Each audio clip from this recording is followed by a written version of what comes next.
बिस्मिल्लाहिर्रहमानिर्रहीम। अस्सलाम वालेकुम। Welcome to my channel. अगर आप मेरे चैनल पर नए हैं तो पहले मेरे चैनल को लाइक और सब्सक्राइब कर लें ताकि मेरी हर नई आने वाली वीडियो का नोटिफिकेशन आपको मिलता रहे। आज हम बनाने जा रहे हैं मूंग मसूर की दाल। तो आधा पाव मैंने मूंग की दाल ली थी और आधा पाव मसूर की, जिसको मैंने पतीली में धोकर चढ़ा दिया है। अब हम इसको पकने देंगे थोड़ी देर। जब इस पर झाग आएंगे तो वो हमने उतारने हैं। तो ये थोड़ी देर पकेगी। उसके बाद जब इसको बॉयल आएगा और झाग आएंगे तो हम उतार कर आपको दिखाएंगे। इसी के साथ अगर आप मेरे चैनल पर नए हैं तो पहले मेरे चैनल को लाइक और सब्सक्राइब कर लें, बेल आइकन को प्रेस कर लें ताकि मेरी हर नई आने वाली वीडियो का नोटिफिकेशन आप तक पहले पहुंचे।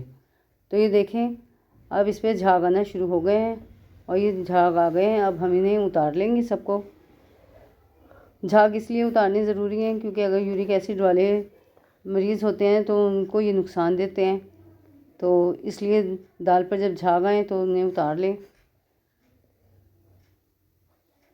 तो ये हम सारे झाग उतार लेंगे और इसके बाद मैं इसमें मसाले ऐड करूँगी।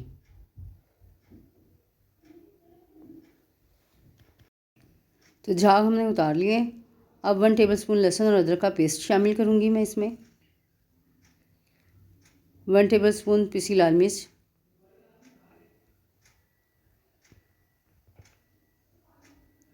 1 टीस्पून हल्दी शामिल करूँगी और 1 टेबलस्पून नमक। और इसको हम पकने के लिए रख देंगे 15 से 20 मिनट के लिए हल्की आंच पर।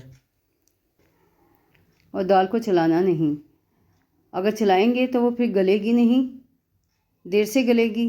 कोई सी भी दाल आप पका रहे हों तो उसको चलाएं नहीं जब तक वो गल ना जाए। जब गल जाए तो उसके बाद जितना मर्ज़ी चलाएं। तो अब हम इसको रख देंगे 15 से 20 मिनट के लिए हल्की आंच पर। और यह 15 के 20 मिनट के बाद हम इसको चेक करेंगे। तो मिलते हैं 20 मिनट के बाद। और इसको पूरा ढककर नहीं रखना, थोड़ा सा खुला रखना है। तो 20 मिनट हो गए हैं। तो दाल हमारी गल गई है। अब इसको चेक करेंगे। अगर गाढ़ी होगी तो फिर हम इसमें पानी शामिल करेंगे। तो दाल में मैं 1 गिलास पानी डाल रही हूँ क्योंकि दाल हमारी गाढ़ी हो चुकी है काफ़ी। तो अब इसको 1 से 2 मिनट पकाएंगे।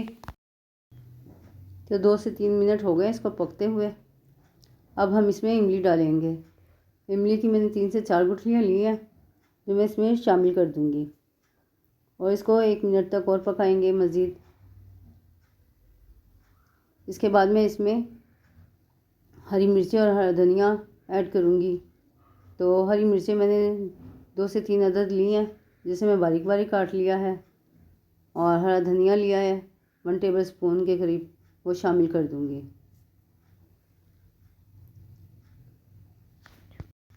अब दोनों चीज़ें मैंने इसमें ऐड कर दी हैं और दाल हमारी तैयार हो गई। अब हम इसको बघार लगाएंगे। तो पैन में मैंने ऑयल ले लिया है। ऑयल हमारा गर्म हो गया है।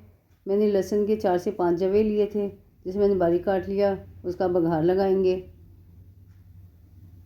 लहसुन मैंने ऑयल में शामिल कर दिया है। तो मसूर की दाल चावलों के साथ बहुत ही मज़े की लगती है। उबले हुए चावल हों और ऊपर सलाद हो और चटनी हो तो बहुत ही मज़ा आता है। आप भी पकाएं, ट्राई करें, बहुत मज़े की लगेगी, सबको बहुत पसंद आएगी। तो लहसुन हमारा हल्का सा फ्राई हो गया है। अब मैं इसमें ज़ीरा ऐड करूँगी। 1 टीस्पून ज़ीरा शामिल कर दिया है। और 2 से 3 हरी मिर्चें ली हैं मैंने, जिनके मैंने 2-2 पीस कर लिए हैं, वो शामिल कर दूँगी। और हरी मिर्चों का बघार लगा हुआ बहुत ही मज़े का लगता है, बहुत अच्छी खुशबू आती है। अब बघार लगाकर हम फिर इसका फ़ाइनल लुक आपको दिखाएंगे। तैयार हो गया। अब इसे हम दाल में ऐड कर और इसका फ़ाइनल लुक आपको दिखाते हैं। और पतीली का फौरी ढक्कन बंद कर देना है। अब डिश आउट कर आपको दिखाते हैं। तो दाल हमारी तैयार है। मैंने इसको चावलों के साथ डिश आउट किया है और सलाद के साथ। उम्मीद है आपको मेरी वीडियोस पसंद आ रही होंगी। तो इनको लाइक और सब्सक्राइब करें, बेल आइकन को प्रेस करें। अपना बहुत ज़्यादा ख्याल रखें। मिलते हैं नेक्स्ट वीडियो में। तब तक के लिए अल्लाह हाफिज़।